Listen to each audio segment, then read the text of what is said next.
Nessa semana também voltou à pauta a situação que pode resultar na cassação dos direitos políticos do Bolsonaro e, quiçá, na prisão do Bolsonaro. Quem já está preso e está bastante bem enrolado é o ex-ministro da Justiça do Bolsonaro, Anderson Torres. Nessa semana, a gente ficou sabendo que a Polícia Federal está investigando a seguinte situação. Anderson Torres, enquanto ministro do Bolsonaro, teria utilizado a Polícia Federal para mapear as zonas eleitorais onde o Lula teria feito mais votos no primeiro turno, para no segundo turno realizar uma operação a fim de impedir os eleitores dessas zonas eleitorais de votar no Lula. Bom, o resto é história, vocês devem ter acompanhado na época.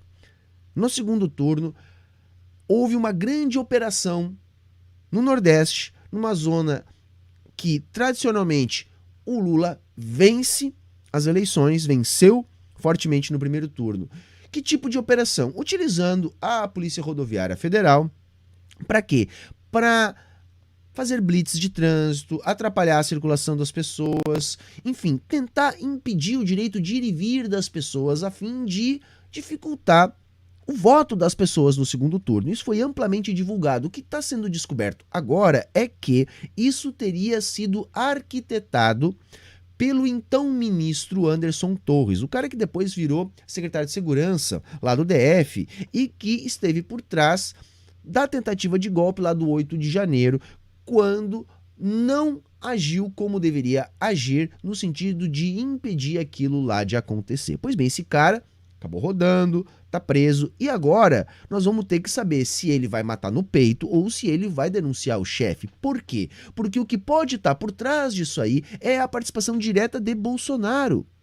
Poderia ter partido dele a ordem, porque é muito grave a denúncia. Pelo menos para os padrões da lei burguesa. A gente tem que entender que é muito grave. Afinal de contas, então, teria rolado um estudo para ver onde é que era a área de maior votação do Lula e nessa área teria ocorrido deliberadamente uma operação utilizando a Polícia Federal, a Polícia Rodoviária Federal, incluindo a ida do próprio ministro até o Nordeste para conversar diretamente com os agentes que realizariam as operações, enfim. E nós tivemos muitas filmagens, muitas provas de que de fato isso aconteceu. As pessoas estavam sendo paradas, ônibus estavam sendo parados. A desculpa, né, era que teria ali um esquema de compra de votos em favor do Lula, algo que não tem materialidade nenhuma que justifique esse tipo de mega operação. O que realmente parece é que estávamos diante de uma operação que visava impedir eleitores do Lula de votar.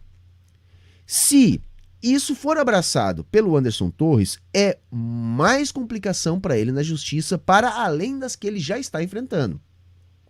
E se ele decidir delatar o chefe, pior fica para Bolsonaro. Então, a batata de Bolsonaro está assando também neste sentido, né?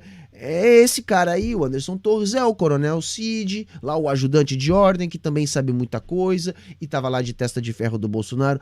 Até que ponto esses testas de ferro irão segurar as broncas em nome do Jair? Essa é a questão que nós temos que ver. Me parece que é cada vez mais difícil de Jair Bolsonaro sair ileso dessa. Para além disso, a gente também pode tentar, pelo menos uma vez, acreditar naquela ideia de que o que acontece nos Estados Unidos acaba acontecendo no Brasil. E nós tivemos também na última semana a prisão do bonecão laranja do Donald Trump.